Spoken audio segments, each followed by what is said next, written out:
Doctor Yunus ও আমিরে জামাত doctor Shafiqur রহমানের উদ্ভাসিত এবারের বিজয় দিবস।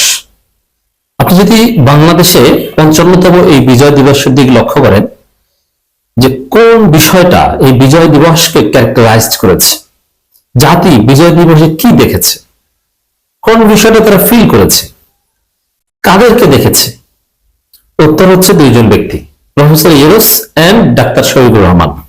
এই জন্য এটা বিয়ন্ড রিজনেবল ডাউট বলা যায় প্রফেসর ইউনূস এবং ডাক্তার শফিকুর রহমানের উদ্ভাসিত বিজয় দিবস ২০২৫। দর্শক, এই বিজয় দিবসে এই দুইজন ব্যক্তি কি করেছেন, কি বলেছেন, এটাই হচ্ছে জাতীয় এজেন্ডা, মানুষের আগ্রহ, গণমাধ্যমের রিপোর্টের শিরোনাম। এছাড়া অন্য কে কি বলেছে কি তাদের দিকে কোনো আগ্রহ নেই। বিএনপি সুযোগ ছিল, ঠিক আছে, বিএনপির নেতা নেই কোনো, কিন্তু যারা আছে তারা যদি কিছু ইতিবাচক কথা বলতো, জাতীয় ঐক্যের কথা বলতো, বা আমাদের স্বাধীনতাকে অর্থবহ করার জন্য কোন ভারতের আধিপত্যবাদের বিরুদ্ধে কোনো কথা বলতো, সেটাও রেলেভেন্ট হতো। কিন্তু না, এরকম কোনো কথা বিএনপি একটু বলতে পারেনি। তারা বলেছে বিভাজনের কথা, তারা নিজেরা মারামারি করেছে, ছাত্রদল শিবিরের উপর হামলা করতে গেছে, বিভিন্ন জায়গায় শিবিরের উপর হামলা করেছে। এর মধ্য দিয়ে মানুষ বিজয় দিবসে বিএনপি সন্ত্রাসী রূপ দেখেছে, ছাত্রদলের ছাত্রী রূপ দেখেছে। বিএনপি ছাত্রদল আমিরে জামাতের বক্তব্যকে বিকৃত করে ধরার খেয়ে আবার ক্ষমা চাইতে শুরু করেছে। প্রত্যেক দিন যাদের একদিন পর গুজব ছড়িয়ে ক্ষমা চাইতে হয়, এরা একদম অযোগ্য। রুল কবির রিজভী ক্ষমা চান, মির্জা ফখরুল ক্ষমা চান, আবার বিএনপি ছাত্রীরা ক্ষমা চান। কিন্তু এটা কোনো দলের বৈশিষ্ট্য হতে পারে না। বিএনপির সবচেয়ে স্মার্ট যারা, তারাও আজকে গুজব প্রচার করে ধরাচ্ছে ক্ষমা চান। অস্ট্রেলিয়া থাকেন, পিএইচডি আছে নাকি কে জানে, এরাও ছাত্রীর মতো আচরণ করছে। দুঃখ প্রকাশ করতে হয়, ক্ষমা চাইতে হয় এদের গুজবের কারণে। তো এতে বিএনপি রেলেভেন্ট থাকতে পারেনি। প্রফেসর ইউনূস জাতিকে নতুন বার্তা দিয়েছে, নতুন বাংলাদেশ, স্বাধীনতাকে অর্থবহ করা, ভারতের আধিপত্যবাদের বিরুদ্ধে কিছু বার্তা আছে, এবং professor Yunus is relevant here. এবং ইউনূস সরকারের যে বিজয় দিবস উদযাপন ইজ অলসো সিগনিফিকেন্ট। দর্শক, এখানে একটা চমৎকার দৃশ্য, সেনাবাহিনীর যারা প্যারাট্রুপার, যারা আকাশ থেকে লাফ দিয়ে পতাকা নিয়ে নিচে পড়েছেন, কি চমৎকার দৃশ্য, বাংলাদেশের পতাকা আকাশ থেকে নিচে পড়ছে। আবার শরীফ ওসমান হাবিব প্রতিকৃতি বা তার অঙ্কিত ছবি নিয়ে লাফ দেয়া, ঝাঁপ দেয়া, কত কিছু দেখেছেন। এই যে প্যারাট্রুপিং, সেনাবাহিনীর লোকজন নারায়ে তাকবীর স্লোগান দিচ্ছে। দেখেন, সেনাবাহিনী বাংলাদেশের সেনাবাহিনী, একদিকে তারা নারায়ে তাকবীর আল্লাহু আকবার স্লোগান দিচ্ছে আকাশে, আবার শিবিরের লোকজন, জগন্নাথ বিশ্ববিদ্যালয়ের শিবিরের লোকজন নদীর মধ্যে যে নারায়ে তাকবীর আল্লাহু আকবার স্লোগান দিচ্ছে। এর মানে জলে, অন্তরিক্ষে নারায়ে তাকবীর স্লোগান। এই নারায়ে তাকবীরকে আনুষ্ঠানিকভাবে বিএনপি বলেছে যে এটা আমরা ধারণ করি না, এটা আমাদের স্লোগান না, কিন্তু জামাতের স্লোগান মিলে যাচ্ছে। সেনাবাহিনীর প্যারাট্রুপার যারা স্লোগান দিয়েছে তারা জামাত নয়, কিন্তু জামাতের স্লোগান এখন আকাশে, বাতাসে, জলে, অন্তরিক্ষে, সব জায়গায়। আর রাজপথে জামাত কি করেছে, ম্যারাথন থেকে শুরু করে আরো সবকিছু দেখেছেন, সাইকেল র্যালি, ক্রিকেট খেলা, এমনিতে র্যালি তো আছেই। তাহলে আপনি দেখেন যে আকাশেও নারায়ে তাকবীর, জলেও নারায়ে তাকবীর, রাজপথেও নারায়ে তাকবীর। কিন্তু বিএনপির যে জাতীয়তাবাদের স্লোগান, এটা নিয়ে করছে হাসাহাসি। কি, চট্টগ্রাম বিশ্ববিদ্যালয়ের ছাত্র দলের ছেলেরা নাকি একটা র্যালি করেছে, দুইজন হেঁটে বিরাট একটা র্যালি দেখানোর চেষ্টা করছে, সব মিলে 50 জন লোক নাই। এর মানে চট্টগ্রাম বিশ্ববিদ্যালয়ের ছাত্র দলকে যদি শিবির যা স্লোগান দেয়, ওরা তো ভয় পালাবে, কিন্তু শিবির কিছু বলে না।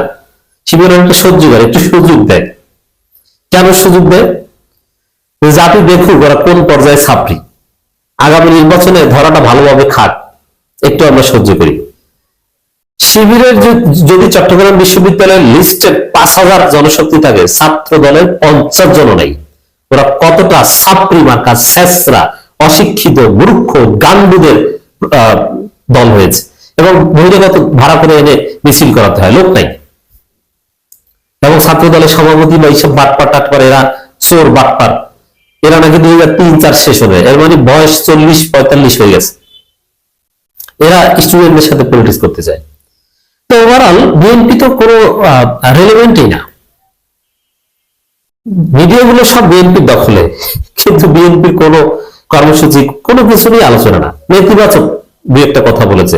এই 71-এর পরাজিত শক্তি জেগে উঠেছে, আবার গোলাম আজমকে জাতির সূর্য সন্তান বলা নাকি অপমান। হাজারবার অধ্যাপক গোলাম আজম জাতির শ্রেষ্ঠ সন্তান, সূর্য সন্তান, আর মির্জা আব্বাসরা হচ্ছে জাতির কুলাঙ্গার সন্তান, কারণ গোলাম আজমরা দুর্নীতি করে না, আর মির্জা আব্বাসরা চুরি করে, বাটপারি করে, সন্ত্রাসী করে। অর্থাৎ মির্জা আব্বাসদের চাইতে গোলাম আজমের মাকাম হাজার গুণ করে। এটা 1000 বার বলবো, বাংলাদেশে এটা বলবো, আকাশে বাতাসে অন্তরিক্ষে সব জায়গায় গোলাম আজমদের স্লোগান নারায়ে তাকবীর আল্লাহু আকবার বলা হবে। বিজয় দিবসের ক্যারেক্টারাইজেশন এটাই। BNP blackout. দর্শক, বাংলাদেশে 54 বছর পর এই ধরনের একটা দৃশ্য, এর আগে অতীতে কখনো এই ধরনের বিষয় হয়নি যে সরকার প্রধান, রাষ্ট্রপ্রধান, জামাতের আমির সবাই মিলেমিশে এভাবে একটা বিজয় দিবস ক্যারেক্টারাইজ করবে, এবং কিছু ছাত্রীরা কিছু ন্যারেটিভ নির্মাণ করার চেষ্টা করা হবে, কিন্তু ওর কোনো ভ্যালু নাই। জামাত ক্ষমতায় না থেকেও তো ক্ষমতায়, আমিরের জামাতকে নিয়ে আজকে যে মাতামাতি, জনগণের যে আগ্রহ, ও তো প্রধানমন্ত্রীকে নিয়ে হয়। এখন আমি দেখেছি যে সব দিক বিবেচনায় স্বাভাবিকভাবে বিজয় দিবসের মূল এজেন্ডা যেটা থাকে বা যেভাবে দিনব্যাপী পালিত হয়, তাতে বাংলাদেশের এখন নেতা 2 জন, ডক্টর ইউনূস আর ডাক্তার শফিকুর রহমান, আর যারা এগুলো হচ্ছে স্যাসরা। আচার আচরণ দেখেছেন কি উল্টো পাল্টা। বিজয় দিবস পালন করতে গেছে সেই গোলাম আজমকে নিয়ে টানাটানি করে, অথচ গোলাম আজমের 5 ওয়াক্ত সালাম করতো ওর আব্বা। মির্জা আব্বাসের বাপেরা গোলাম আজমের 5 ওয়াক্ত সালাম করতো, আর এখন এসেছে গোলাম আজমের বিরুদ্ধে বলতে। ওরা দাড়ি টুপিকে অপমান করে, দাড়ি টুপির উপর জুতা মারে, আস্তাগফিরুল্লাহ, ওদের উপর লানত। এই জন্যই চাকরিও করতে পারে না, ব্যবসাও করতে পারে না, অশিক্ষিত, গরিব, চান্দাবাজি করে টেম্পো স্ট্যান্ডে চাঁদা উঠিয়ে খেতে হয়, কোনো ভালো প্রফেশন ওদের কপালে জোটে না, কারণ ওদের উপর আল্লাহর রহমত নেই। দাড়ি টুপিকে যারা অপমান করে তাদের উপর আল্লাহ লানত এভাবেই করবে। দেখেন না ছাত্র দলের, আমার বন্ধু বান্ধব তো দেখি যারা ছাত্র দল করতো, একটাও ভালো নাই, একটাও স্টুডেন্ট লাইফ শেষ করেছে 15 বছর 20 বছর, কিচ্ছু করতে পারে না, কোনো প্রফেশন নেই। এই দল করবেন না, এই দলের ধারে যাবেন না। এই বিজয় দিবসে, 55তম বিজয় দিবসে আকাশে, জলে, অন্তরিক্ষে সব জায়গায় নারায়ে তাকবীর, প্যারাট্রুভিং এবং জগন্নাথ বিশ্ববিদ্যালয়ের ছাত্র শিবিরের নৌকা নিয়ে নৌকা র্যালি মিলে গেছে। নতুন ধারা রাজনীতি শুরু করতে চাই জামাত আমির, প্রধানমন্ত্রী সুলভ বক্তব্য, নতুন বাংলাদেশের স্বপ্ন দেখিয়েছে, স্বাধীনতাকে পরিপূর্ণ করার কামালিয়াতের বার্তা দিয়েছেন 2 নেতা, প্রফেসর ইউনূস, ডাক্তার শফিকুর রহমান। বিজয় দিবসে জামাতের বিরুদ্ধে বিএনপি কি করতে গিয়ে কি হয়ে গেল। বিজয় দিবসে জামাতময় বাংলাদেশ, শিবিরময় বাংলাদেশ। এই বিজয় আজিব জামাতের বিজয়, এই বিজয় শিবিরের বিজয়। দৃশ্যপটে জামাত আর শিবির। বিএনপি কোথায়? সব মিডিয়া দখল করলেও বিএনপি অনেকটা ব্ল্যাকআউট। বিএনপি ফুল দিতে যায় স্মৃতিসৌধে, যাওয়ার পথে ফুল ভেঙে যায়। ছাত্রদল ফুল দিতে যায়, মারামারি ধাক্কাধাক্কি করে এক গ্রুপ আর এক গ্রুপকে পিটায়। বিজয় দিবসে বিভিন্ন জায়গায় বিএনপির বিজয় হচ্ছে যে কোন গ্রুপকে পিটিয়ে কারা আগে ফুল দিতে পেরেছে, এবং ফুল আসলে ফুলের ডালা সেই বেদিতে শেষ পর্যন্ত দিতে পেরেছে না, তার আগেই ভেঙে গেছে। বিএনপির বিজয় দিবস হচ্ছে এই বিজয় দিবস। তো বিএনপি চেয়েছিল নির্বাচনের আগের এই বিজয় দিবসকে জামাতকে ফ্রেমিং করতে, কি বলে যে জামাত স্বাধীনতা বিরোধী, অর্থাৎ বিজয় দিবসকে জামাতের প্রতি ঘৃণা জানাই। এই ডিসেম্বর উপলক্ষে দাড়ি টুপির উপর জুতা মেরেছে বিএনপি। এরা দাড়ি টুপি বিরোধী, ইসলাম বিরোধী, ইসলামের শত্রু বিএনপি। বিজয় দিবসে নানান ন্যারেটিভ নির্মাণ করতে চেয়েছিল, জামাত শিবিরকে ফ্রেমিং করতে চেয়েছিল, কিন্তু বিএনপি নিজেরাই ব্ল্যাকআউট হয়ে গেছে। এই জাতি বিজয় দিবসে দেখেছে জামাতকে আর শিবিরকে, দেখেছে আমিরে জামাতকে। বিজয় দিবসে বিএনপির তো কোনো নেতা নাই, তারেক রহমান তো লন্ডনে, খালেদা জিয়া তার কথা আলাদা। তারেক রহমান এই বিজয় দিবসে যদি রাজপথে নেমে আমিরে জামাতের মতো কিছু দেখাতে পারতেন, একটা কম্পিটিশনে আসতো, কিন্তু কই, এই বিজয় দিবসও দেখেন, যেখানে জামাতের বিজয় দিবস হচ্ছে একটা ঐক্যবদ্ধ বাংলাদেশের বার্তা, যেটা তরুণ প্রজন্ম এবং এদেশের জনগণের পালস, সবাইকে একটা সুন্দর বাংলাদেশ গড়ার বার্তা। আর বিএনপির বিজয় দিবসের বার্তা হচ্ছে বিভাজনের বার্তা। জামাত যুবকদের নিয়ে ম্যারাথন র্যালি করে,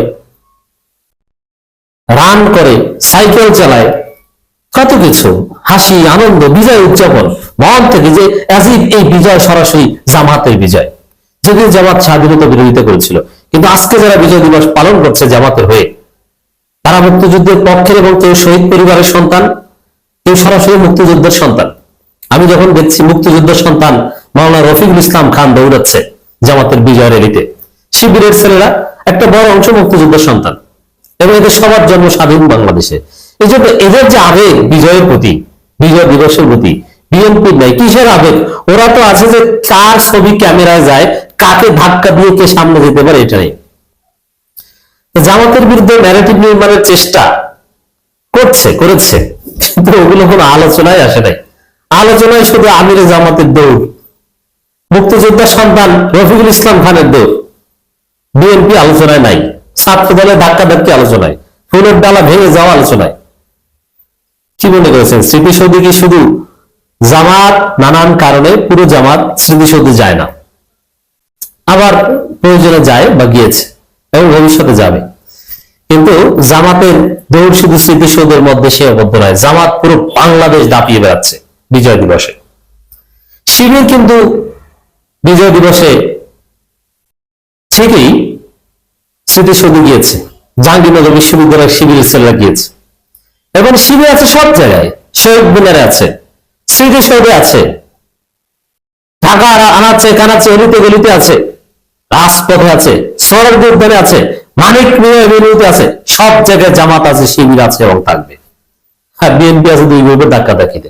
দেখেন বিএনপি সব প্ল্যান যে ব্যর্থ।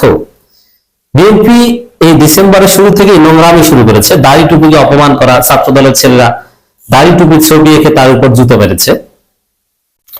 সেই দেখেন মাইন্ডকে চিনবে কাকে বলেও কি ছাত্রদল, বিএনপি, জামাত নেতাদের অপমান করতে গিয়েছে, কিন্তু জাতির সামনে প্রতিষ্ঠিত হলো যে দাড়ি টুপিকে অপমান করেছে, এরা ইসলামের শত্রু, ওদের উপর গজব করবে, ওরা পরীক্ষায় পাশ করতে পারবে না, ওদের চাকরি হবে না। দাড়ি টুপিকে অপমান করলে আল্লাহ তার শাস্তি দিবেন, সেটাই হয়েছে। এই কারণে ওদের দেখেন যারা ছাত্রদল করে, ওদের কোনো পেশা নাই, ওরা টাকা ইনকাম করতে পারে না। ছাত্রদলের সাবেক কেন্দ্রীয় সভাপতি, বিভিন্ন সহসভাপতি, এদের অনেককে চিনি শরৎ উদ্যানে গাঁজা খেয়ে পড়ে থাকতো, এখন অবশ্য শরৎ উদ্যানে গাঁজা খাওয়া যায় না সম্ভবত। অনেকের সাথে পরিচয় আছে, কোনো পেশা নেই, হতাশ। আমাদের দু একবার সিনিয়র, আমাদের বয়সী যারা ছাত্রদল করতো, এখনো করে, কিচ্ছু করতে পারে না, জীবনের কোনো গতি নেই, বিয়ে করতে পারে না, গার্লফ্রেন্ড চলে গেছে, 2 টাকা ইনকাম করে মা বাবাকে একটু ফল খাওয়াতে পারে না। তো এইসব লাভপ্রাপ্ত সংগঠন করবেন না, ওদের কোনো ক্যারিয়ার নেই, ওদের কোনো ফিউচার নেই। আর শিবিরের ছেলেরা বিসিএস ক্যাডার হয়, রাজনীতিবিদ হয়, ভিপি হয়, জিএস হয়, এজিএস হয়, ব্যাংকার হয়, বিশ্ববিদ্যালয় প্রফেসর হয়, লেকচারার হয়, assistant professor, associate professor, SP, magistrate, customs, disease, সহকারী জজ, এগুলো হয়। তো দর্শক, বিএনপির নোংরামি, এই নোংরামিটা শেষ পর্যন্ত ডিসেম্বরের শুরুতে শুরু করেও আটকে রাখতে পারলেন না। এই বিজয় দিবসেও মির্জা ফখরুল সেটা সামনে আনলেন, কি স্বাধীনতার পরাজিত শক্তি আবারও মাথা চাড়া দিয়ে উঠেছে। মানে এই কথাটা, এটাকে হাসিনার কথা না মির্জা ফখরুলের কথা, পার্থক্য করার কোনো সুযোগ নেই। স্বাধীনতার পরাজিত শক্তি এই শব্দ কোনদিন বিএনপির কেউ কখনো ব্যবহার করেনি, এই প্রথম মির্জা ফখরুল ব্যবহার করেছেন। স্বাধীনতার পরাজিত শক্তি বিএনপি, বিএনপি নেতা শাহ আজিজ, আব্দুর রহমান বিশ্বাস বললে এইটা বলতে হবে মির্জা ফখরুলের বাপ। বাস্তব কথা হচ্ছে যে স্বাধীনতার পর একটা দেশ স্বাধীন হয়ে গেলে এখানে পক্ষ বিপক্ষে কেউ থাকে না। স্বাধীনতার পরাজিত শক্তি পাকিস্তান, বাংলাদেশের কোন নাগরিক না। তো বাংলাদেশ আর স্বাধীনতা যারা বাংলাদেশের বিরুদ্ধে করেছিল ৭১ 16 ডিসেম্বর পর, তারা সবাই বাংলাদেশকে মেনে নিয়েছে। আর পাকিস্তানও এখন পরাজিত শক্তি নেই, কারণ পাকিস্তানও বাংলাদেশের স্বীকৃতি দিয়েছে। অর্থাৎ পাকিস্তানকে ফরগেট অ্যান্ড ফরগিভ একটা চুক্তি হয়েছিল, সিমলা চুক্তি 1974 বাংলাদেশের পক্ষ থেকে ডক্টর কামাল হোসেন পররাষ্ট্রমন্ত্রী হিসেবে সাইন করেছিলেন। সেখানে পাকিস্তানকে পরাজিত শক্তি বলা যাবে না, 195 আইডেন্টিফাইড ওয়ার ক্রিমিনালসকে সেই সিমলা চুক্তির মাধ্যমে ক্ষমা করে দেওয়া হয়েছিল, যে forget and forgive, let's proceed. Sheikh মুজিবের নীতি ছিল এটা। অতএব এই পরাজিত শক্তি এটা ভারতের দালাল এবং আওয়ামী লীগের পরিভাষা। জামাতকে 71 পরাজিত শক্তি বলে এই রাজাকার পুত্র মির্জা ফখরুল চেষ্টা দেখিয়েছেন এবং বড় অন্যায় করেছেন। এদেশের নাগরিককে, বাংলাদেশে জন্মগ্রহণকারী নাগরিকদের, মুক্তিযোদ্ধা সন্তান মাওলানা রফিকুল ইসলাম খানদের, শহীদ মুক্তিযোদ্ধা পরিবারের ডাক্তার শফিকুর রহমানদের স্বাধীনতার পরাজিত শক্তি বলার মাধ্যমে রাজাকার পুত্র মির্জা ফখরুল সীমা লঙ্ঘন করেছেন। কিন্তু মির্জা ফখরুল্লাহ জামাতের বিরুদ্ধে কোন ন্যারেটিভ নির্মাণ করতে পারেননি, বরং বিএনপি নিজেরাই ব্ল্যাক আউট হয়ে গেছে। বিএনপির বিজয় দিবস হচ্ছে দুই গ্রুপের মারামারি, ফুলের ডালা ভাঙা আর ধাক্কাধাক্কি। আর জামাত, আমিরে জামাত কি করেছে, মিডিয়ায় পুরো মিডিয়া জামাতময়, পুরো বাংলাদেশ শিবিরময়। যে বিজয় দিবসে বাংলাদেশে জামাত আর শিবির ছাড়া কোনো দলই নেই। এবার জামাত শিবির তাদের ক্রিয়েটিভিটির মাধ্যমে, সৃজনশীল প্রেজেন্টেশনের মাধ্যমে, তাদের কালারফুল র্যালির মাধ্যমে বিএনপির ছাত্রীকোনাকে একদম মাটির সাথে মিশিয়ে দিয়েছে। আর জামাতকে বলে 71 পরাজিত শক্তি, স্বাধীনতা বিরোধী। ছাত্র দলের ছেলেরা ওইটাই বলেছে, বিএনপি ছেলে এটা বলেছে, কিন্তু ওটা পাগলেও শোনে না, ছাগলেও শোনে না, মির্জা ফখরুলের পরিবারের সদস্যরাও শোনে না। বিএনপি একটা কঠিন ধরা গেল এবার বিজয় দিবসে, শিক্ষা গেল যে আওয়ামী মার্কা ভারতের দালালি রাজনীতি বাংলাদেশে আর চলে না। বিজয় দিবসে শিবিরের চমকে রাজনীতিতে তোলপাড়, অন্যদিকে ছাত্রদল পুরোপুরি ব্যর্থ, ব্ল্যাকআউট। দর্শক, কোনোভাবে শিবিরের সাথে ছাত্রদল পাচ্ছে না, কোনো প্রতিযোগিতায় পাচ্ছে না। শিবির পুরো বাংলাদেশ দখল করেছে, পুরো কালচারাল অঙ্গন দখল করেছে। আওয়ামী লীগ পেরেছিল, কিন্তু ছাত্রদল বিএনপি কিচ্ছু পারে না। শিবিরের যে কালারফুল প্রেজেন্টেশন, আজকে বিজয় দিবসে শিবিরের যে রাজপথে নামার স্টাইল, শিবিরের রূপের ঝলকানিতে ছাত্রদল পুড়ে গেছে, ছাত্রীরা পুড়ে গেছে, ওদের কোনো অস্তিত্ব নাই। বিজয় দিবসে আপনি সোশ্যাল মিডিয়ার ট্রেন্ড দেখেন, জাতীয় মিডিয়াগুলো, এমনকি বিএনপি দখলকৃত মিডিয়া দেখেন, ছাত্রদল বিএনপি মানুষ ঘুম থেকে ওঠার আগেই ব্ল্যাক আউট। আর মানুষ উঠে দেখে যে সব শিবির, ঢাকায় শিবির, বরিশালে শিবির, প্রত্যেকটা উপজেলায়, এমনকি অনেক জায়গায় ইউনিয়ন পর্যায়ে মানুষ ঘুম থেকে উঠে দোকানদাররা দোকানে গেছে, বাজার করতে গেছে, যে দেখে যে ফেসবুক খুললেই শুধু শিবির আর শিবির। ছাত্রদল কোথায়? ফজরের নামাজের আগেই ছাত্রদল ব্ল্যাক আউট। ছাত্রদল কিছু ছাত্রীপনা করেছে, জামাতকে বলে, শিবিরকে বলে 71 পরাজিত শক্তি, স্বাধীনতা বিরোধী। কিন্তু ওটা এক বিএনপি নেতা বলেছে বাগেরহাট অঞ্চলের, আওয়ামী লীগের কোন নেতাদের স্ত্রীরা জামাত করে এরকম আমরা দেখিনি। কিন্তু এই বাগেরহাটের বিএনপির অধিকাংশ নেতার স্ত্রীরা জামাত করে এবং অনেকে জামাতের ওপর, এবং মহিলা জামাতের আমি বিএনপি নেতাদের স্ত্রীরা। তো এই ছাত্রদল বিএনপির যে কাজ, যে কথা, অথবা শিবির বিরোধী যে ন্যারেটিভ, বিজয় দিবস উপলক্ষে, বিজয় দিবসে বিজয় উদযাপন করবে, সবাই আনন্দ করবে, একটা নতুন বাংলাদেশের স্বপ্ন দেখবো, আমরা আরো এগিয়ে যাওয়ার স্বপ্ন দেখবো, যেটা আমাদের বাংলাদেশের বিজয়। কিন্তু ওরা বিভাজন সৃষ্টি করছে, ওরা শিবিরকে আদারণ করছে, ওরা শিবিরকে স্বাধীনতা বিরোধী পরাজিত শক্তি বলে গালি দিচ্ছে। কিন্তু ওদের যে গালি, ওদের যে ন্যারেটিভ, ওইটা ছাত্রদলের ছেলেদের মাও শুনে না, বাবাও শুনে না, ওদের স্ত্রীও শুনে না, সন্তানও শুনে না, ওদের গার্লফ্রেন্ডরাও শুনে না। ছাত্রদল নেতাদের গার্লফ্রেন্ডরাও সাদিক কায়েমকে ভোট দেয় রোকেয়া হলের। এই হচ্ছে অবস্থা। ওদের পরিবারও ওদের জনসমর্থন নাই, ওদের গার্লফ্রেন্ডরা ওদের রাজনৈতিক মতাদর্শ পছন্দ করে না, হয়তো ব্যক্তিকে পছন্দ করে, ব্যক্তিকে বিয়েও করবে। তো ছাত্রদলের কোনো অস্তিত্ব আমরা দেখছি না, একটা ছাত্রী সংগঠনে পরিণত হয়েছে। কেন হবে না? বিজয় দিবসের আগের দিন শিক্ষকের উপর মিথ্যা অপবাদ দিয়ে চট্টগ্রাম বিশ্ববিদ্যালয় কি নোংরামিটা করেছে ছাত্রদল, এবং বহিরাগত যুবদল সন্ত্রাসীকে ভাড়া করে এনে স্লোগান দেওয়ার ব্যবস্থা করেছে, একটা একটা শিবির দ্বার ধৈর্য ধীরে ডাইটস করে। আপনি চিন্তা করছেন কত বড় ছাত্রী এবং অশিক্ষিত মূর্খ জঙ্গি একটা একটা শিবিরটা ধরে ধরে যাবে, এই স্লোগান কোন জঙ্গি ছাড়া কেউ দিতে পারে? এটা তো জাতীয়তাবাদী জঙ্গি দল। এইসব জঙ্গিরা, এইসব অপদার্থ অশিক্ষিতরা স্বাধীন বাংলাদেশে এই বিজয় দিবসে এভাবে ব্ল্যাক আউট হয়ে যাবে, অস্তিত্বহীন হয়ে যাবে, এটাই বাংলাদেশের বাস্তবতা। শিবিরের ক্রিয়েটিভিটির কাছে ছাত্ররা কিচ্ছু কি করেছে? এরা ফুলের ডালা নিয়ে ফুল দিতে যায়, ফুলের ডালা ভেঙে যায় আগে। এর চাইতে লজ্জা, প্রকৃতি ওদের বিরোধিতা করছে। ওরা নেচারের কাছে নাকানি জীবনী খাচ্ছে। কারণ ফুলের ডালা বানাতে কিনতে ছাত্র দলের যে নেতা সংগঠন থেকে টাকা নিয়েছে ও অর্ধেক মেরে দিয়েছে। বলেছে যে 2000 টাকা একটা ফুলের ডালা বানিয়ে আনবে, ও 700 টাকায় বানিয়ে আনছে, বাকি টাকাটাও মেরে দিচ্ছে। দুই গ্রুপে মারামারি, বিভিন্ন জায়গায় ধাক্কাধাক্কি, রক্তাক্ত করার ঘটনা ঘটেছে বিজয় দিবসে। এই হচ্ছে ছাত্রদল। আর শিবিরের কার্যক্রম, শিবিরের সৃজনশীলতা বিজয় দিবস উপলক্ষে এটা বলে শেষ করা যাবে না। এক কথায় যদি বলি, শিবিরময় বাংলাদেশ। পুরো জাতিকে চমকে দিয়েছে শিবির। এই শিবিরের ছেলেরা সাবেক হয়ে আমিরে জামাতের সাথে দৌড়ায়, রান উইথ আমিরে জামাত ম্যারাথন যুব বিভাগকে নিয়ে। দর্শক, শিবির এক এক জায়গায় এক এক ধরনের ক্রিয়েটিভিটি, কোথাও সাইকেল রেলি, কোথাও রান, কোথাও গভীর রাতে, কোথাও খুব ভোরে, কোথাও একদিন আগে কোরআন তেলাওয়াত, গরিবদের খাওয়ানো, লাল সবুজের পতাকা ধারণ করা। শিবিরের রেলি দেখলেই বোঝা এদেশের লাল সবুজের পতাকা সবচেয়ে শ্রদ্ধার সাথে ধারণ করে বাংলাদেশ ইসলামী ছাত্র শিবির। এজন্য এদেশের স্বাধীনতার সার্বভৌমত্বের অতন্ত্র প্রহরী অনলি শিবিরকেই বলা যায়, সাদিক কেন্দ্রেই বলা যায়।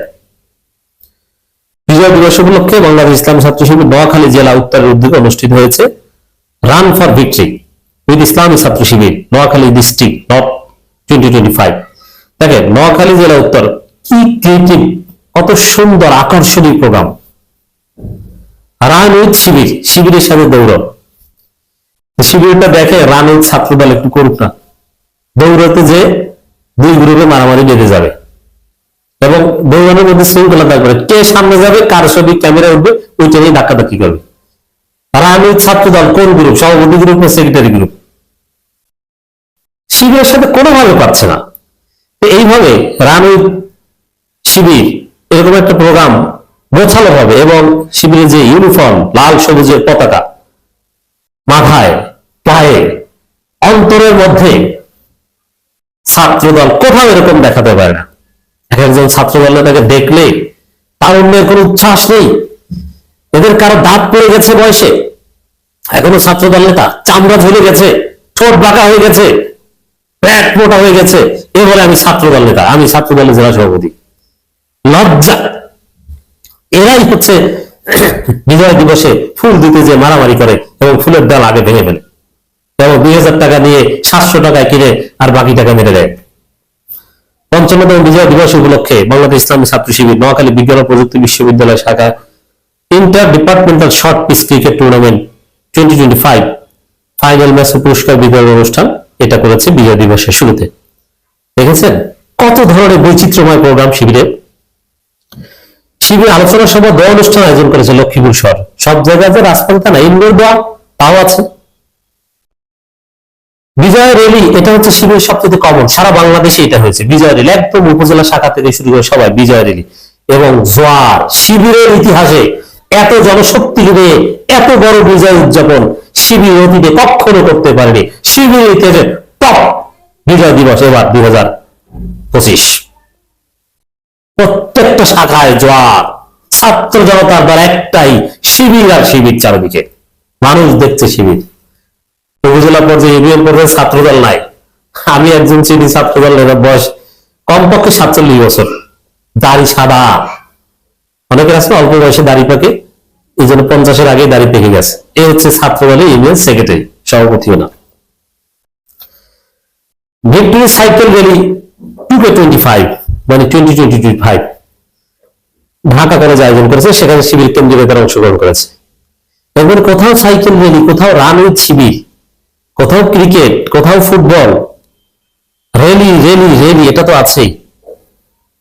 এবং এতে নির্বাচিত বিশ্ববিদ্যালয় প্রতিনিধিরা অংশ নেয়।